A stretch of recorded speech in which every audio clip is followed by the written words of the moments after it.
Oh, say, can you see by the dawn's early light what so proudly we hailed at the twilight's last gleaming, whose broad stripes and bright stars through the perilous fight o'er the ramparts we watched were so gallantly streaming, and the rockets' red glare, the bombs bursting in air, gave proof through the night that our flag was still there. Oh, say, does that star-spangled banner yet wave o'er the land of the free and the home of the brave?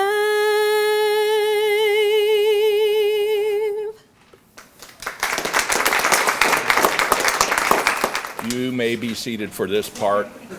You'll be standing later.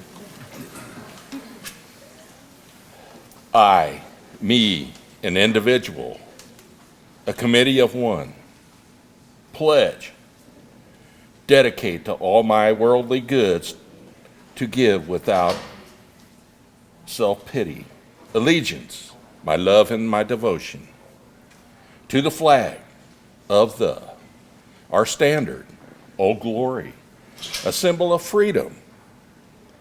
Whenever she waves, there's respect because your loyalty has given her the dignity that shouts. Freedom is everybody's job. United, that means we all have come together. States of America, individual communities that have united to form 48 great states. 48 individual communities with pride and dignity and purpose, all divided with imaginary boundaries, yet united to a common purpose, and that's love for country. And to the republic for which it stands, republic. A state in which sovereign power is invested in representatives chosen by the people to govern.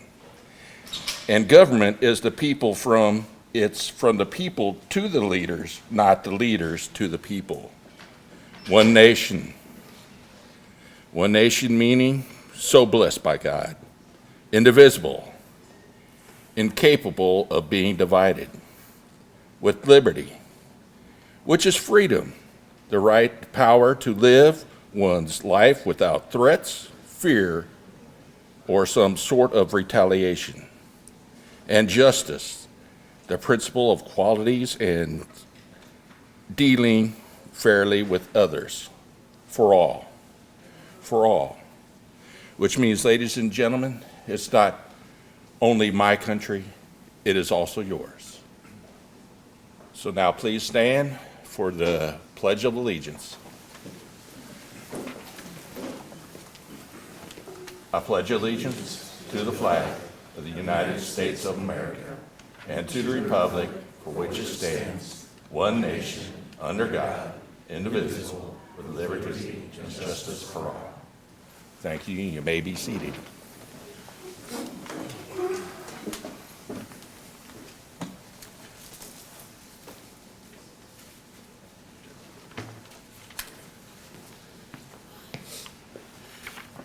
So once again, we're getting ready to stand.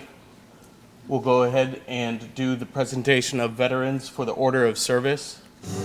So U.S. Air Force, please stand.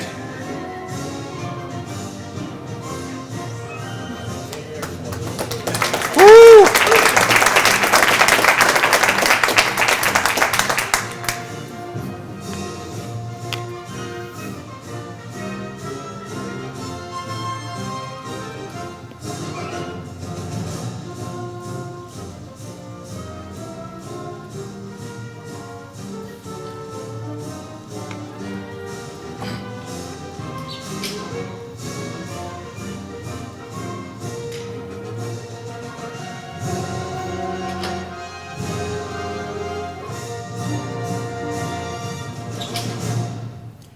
then we have U.S. Army. If you're Army, please stand.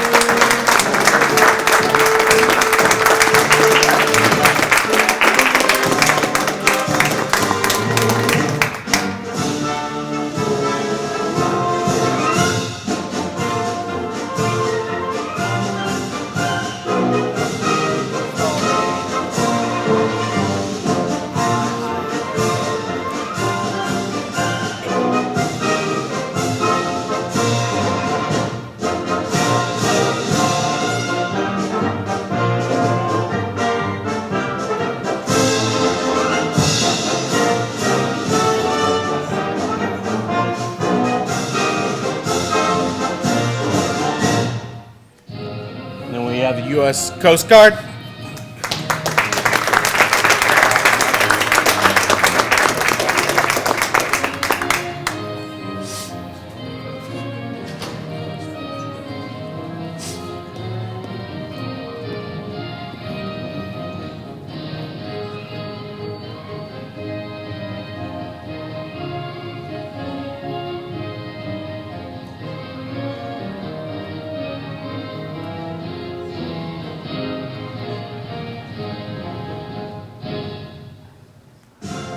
And then the U.S. Marines.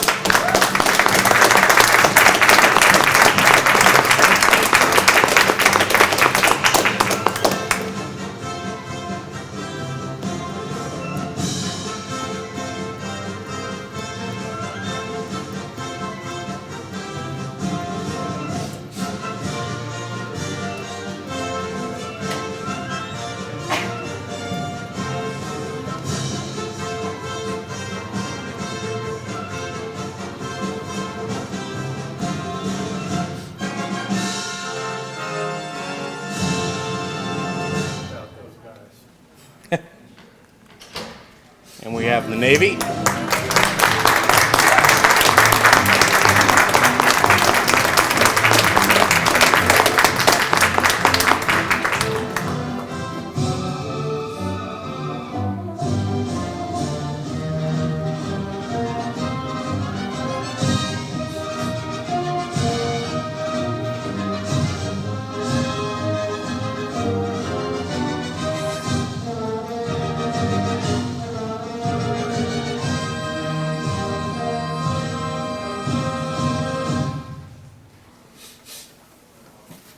And Space Force has yet to get a song, but I don't think we have any veterans of the Space Force as of quite yet, but I'm sure they will come along. So now we have a guest speaker. The guest speaker is a Army Captain and Cavalry Officer, Trey Coffey.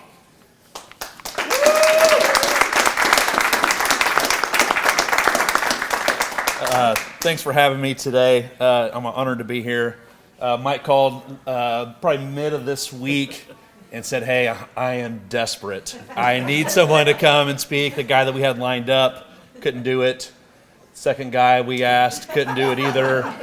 I think I was pretty far down the line. It's okay. I wasn't the first person that you asked. Completely unrelated. Like 2 weeks ago, I was trying to find my son's Social Security card, and I found my transcripts. And in 2006 at Parkland, I had an A in speech class.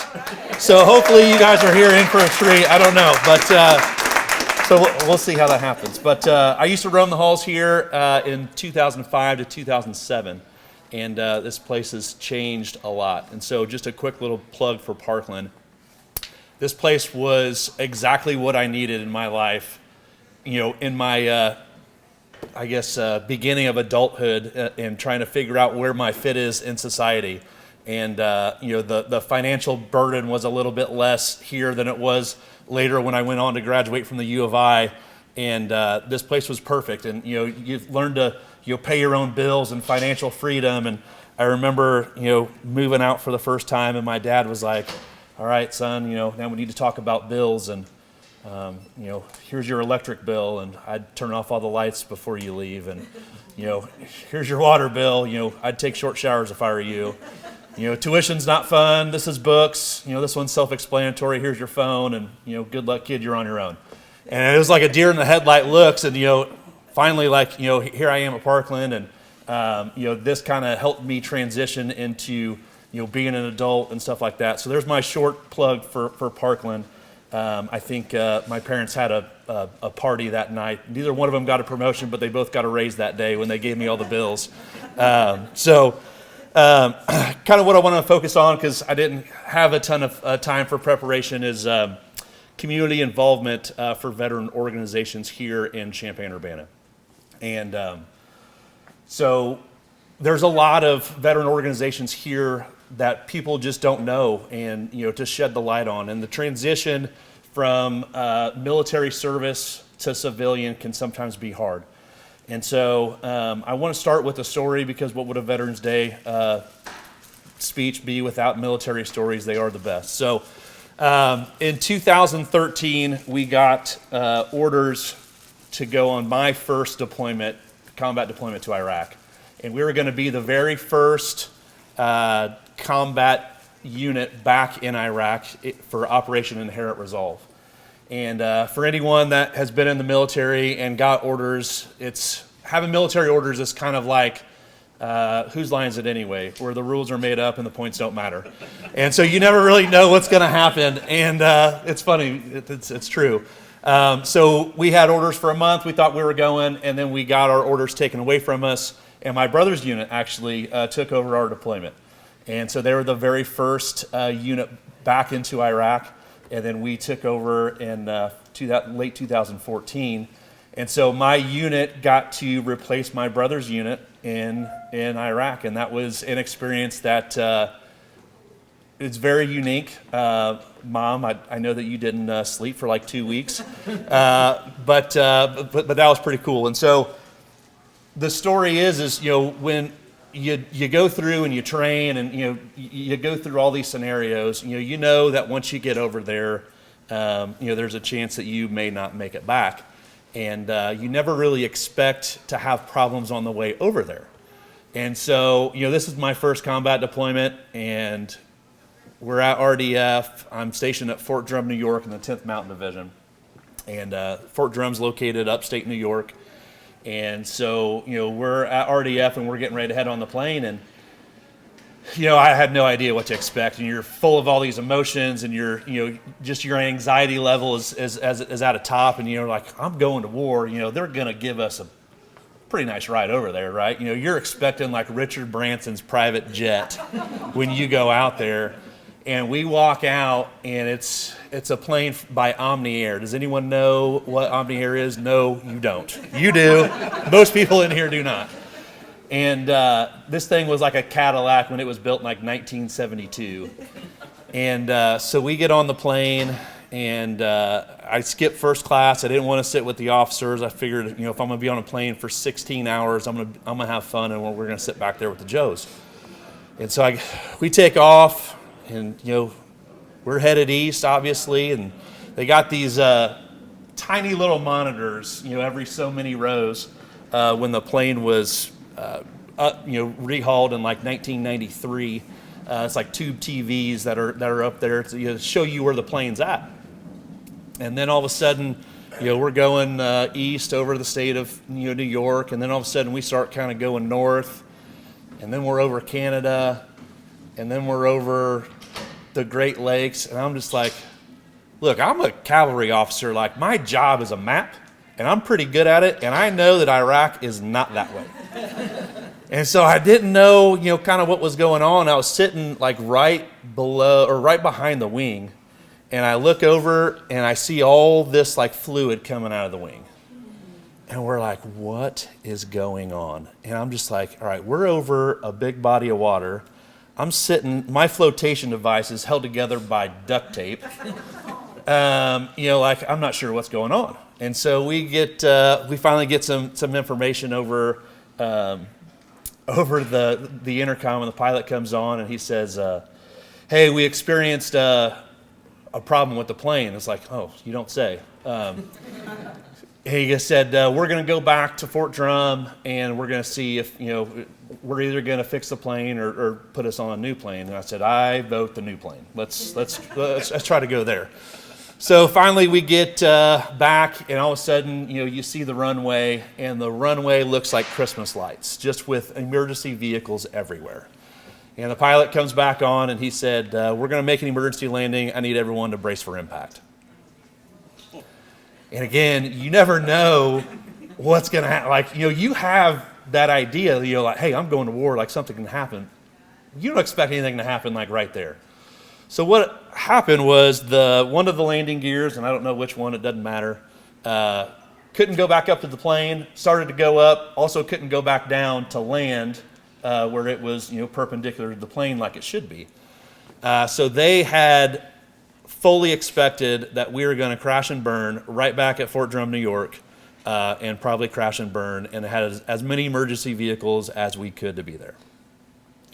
Long story short, everything was fine. We landed fine. The bumpiest landing I've ever had in my entire life. We get back off the plane. We stay the night back in our company area because no one wants to say goodbye to their family twice.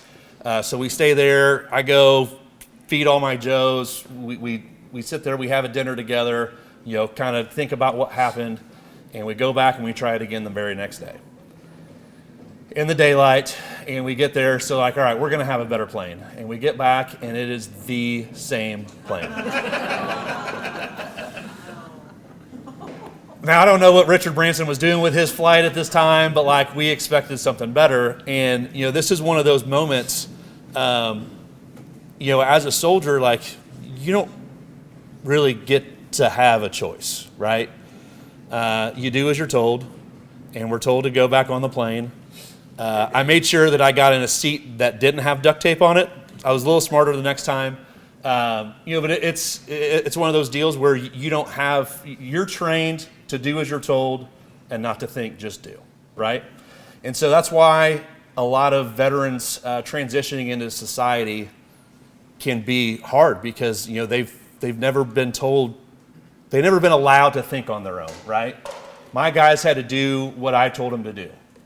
And I had to tell them to do based off the guidance of the people ahead of me, that based off the guidance ahead of them. And so when people come here and they transition back into civilian life, yes, we have classes to where, they'll get a resume, to help them get a job, and to go through and try to figure out, what their place in society is, their own Parkland, transition back into, adulthood and society and bills on your own. Like, leaving the barracks for the first time is literally, just like the conversation I had with my dad. Here's electric, here's water, here's phone, good luck, kid, you're on your own, right? And so we have a great organizations, small organizations here in our society that, we just need to shed the light to, for our veterans that are here. I tell people all the time, so I'm in business now, and I help run a real estate team here in town. And in business, we preach to be like a buffalo, and that probably doesn't mean anything to you guys, but buffalo have this like sixth sense to where when a storm comes, they charge the storm, right? It's in most people's nature and most people's DNA to hide and seek shelter when a storm comes, but not a buffalo.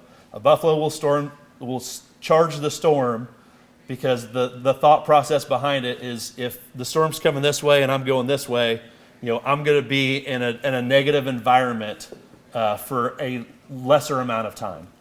And so, these veteran organizations help veterans charge the storm, and and hit things, face on, and be able to do stuff, reintegrate back into society, whether it's physical, mental, psychological, whatever it is.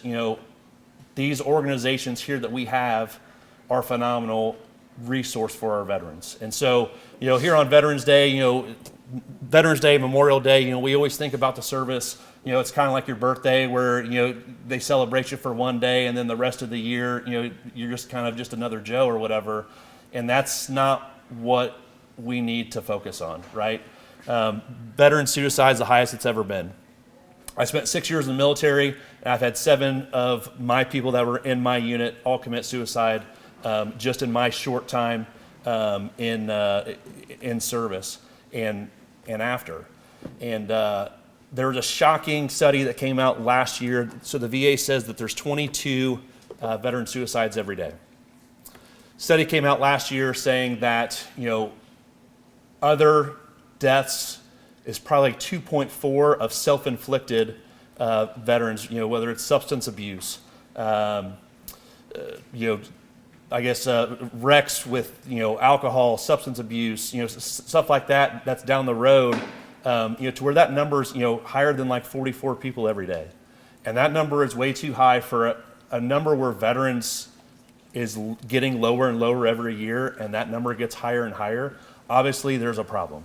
And so what can I do? What can you do? What can we do as a society to help that? Is to support our communities and our organizations here in Champaign-Urbana to be able to do that. So, our American Legions, our VFWs, Sons of American Legion, the DAV, and then there's a lot of others, substance abuse, homelessness, see you at home here in Champaign. A lot of people don't realize this, but Champaign-Urbana was the start of a lot of disabled veterans, like assistance programs, right? So like wheelchair lifts to get on buses started here at the U of I. Curbs with wheelchair stuff all started here in the 40s, I think. I would know that, but I didn't have a lot of time to prepare for this speech. I should have looked that up. I apologize. But again, I just want to shed light on some of these organizations because they're a great asset to our community. They're a great asset here to our veterans, and to have them here to help us. What can we do? Raise funds for them. If you don't have the financial wherewithals, go volunteer there. 30 miles east down the road, we have a phenomenal VA hospital. 5 years ago, or I guess 7 years ago, since I got out of the military, I joined the American Legion here in Royal. And, I've kind of made it like my own personal mission and our mission to support a lot of these organizations that we can. And the last 5 years, I've been an officer in our American Legion. And, we've done as much as we can. And Tracy helped us this year. Our goal was to have a scholarship here at Parkland College to help us. We're losing more and more members. So like if anyone wants to, raise their hand and volunteer, that's great. See me afterwards. I'd be happy to give them information. But, we're losing more and more members. And so, American Legions are folding every year. And folding into different ones and stuff like that. So we wanted to make sure that our name lived on in case our organization did not. And so we endowed on a scholarship annual basis here, and we've upped that by 20% already to hopefully try to do another one. We've donated thousands of dollars for just people that are out here sending care packages to the deployed service members. We've donated to PTSD clubs in Danville, here in Champaign. We've donated to See You at Home for veteran help, homelessness, stuff like that. Whatever we can do, we need to come together as a community to help all these guys. So, Mike, everyone, thank you for having me. Happy Veterans Day. Since today is the 10th, all my Marine Corps members, happy birthday. I know you kind of get shadowed over when you observe on the 10th, but the only branch of service that was formed in a bar, I know you guys like that. That's your thing. But thanks for having me. If my speech teacher from Parkland is here, hopefully I did okay to deserve that A. I don't know, but I thank you for having me.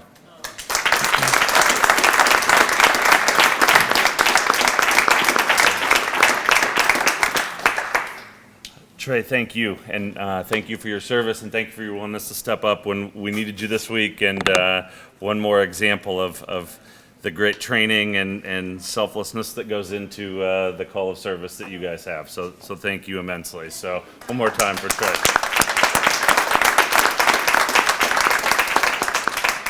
So, good morning, everyone. My name is Mike Tramey. I'm the Vice President for Student Services here at Parkland, and it is a great honor to participate in this observation every year, and it's a privilege to be celebrating with all of you today. On behalf of the Parkland College Board of Trustees, its faculty, its staff, and most importantly, its students, I just want to welcome you to Parkland and just want to express how honored we are to have our guests with us today, especially those veterans and active duty service members that might be in the audience. So, by way of history a little bit, the year was 1919 when President Woodrow Wilson first established and proclaimed November 11th as the commemoration of what was then called Armistice Day, to celebrate those that had served in World War I, and had returned home from that conflict. In 1954, though, Congress saw in its wisdom to expand that day to what we now know as Veterans Day and enlarge the scope of that commemoration to include all veterans. But our country's recognition of the need to honor the sacrifice and service of its veterans started long before and spans its entire history.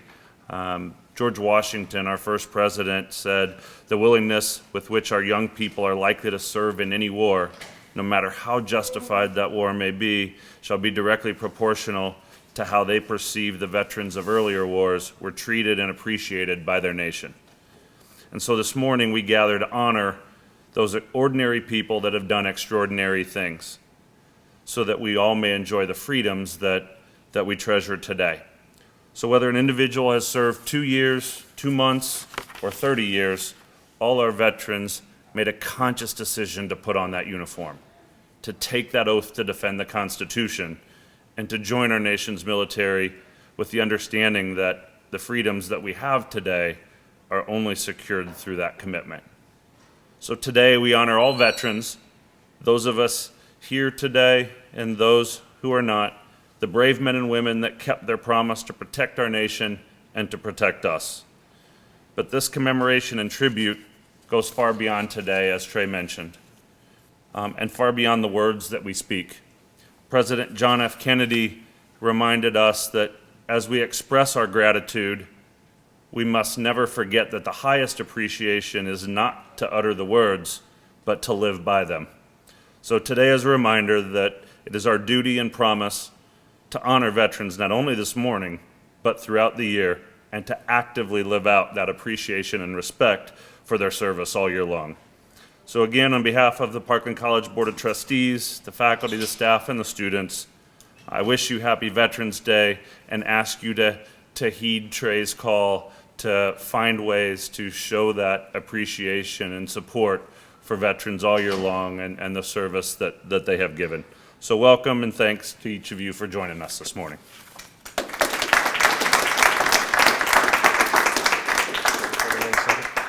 If you guys could join me in a moment of silence. Oh, sorry. Supposed to stand you up.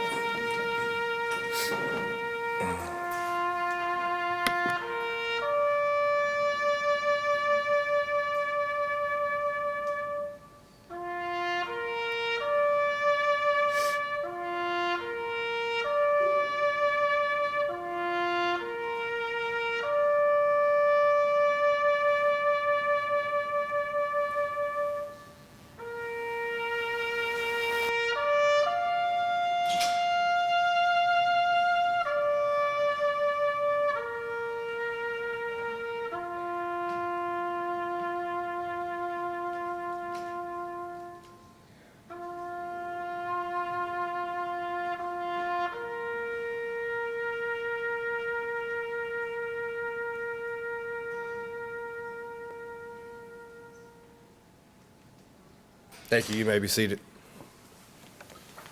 I just want to say thank you all for coming here today. It means a lot to us that you guys come out here for us. 2 things before we go. One, we're looking for members to join the Student Veterans Association. It's pretty low key. We meet once a month. We do donations and stuff for charity. That's all we really do is this, and then we do some charity work around the holidays. Also, tomorrow, when you see the veterans mob around from restaurant to restaurant getting their free food, make sure you tell them thank you. Other than that, thank you, and you guys have a good day.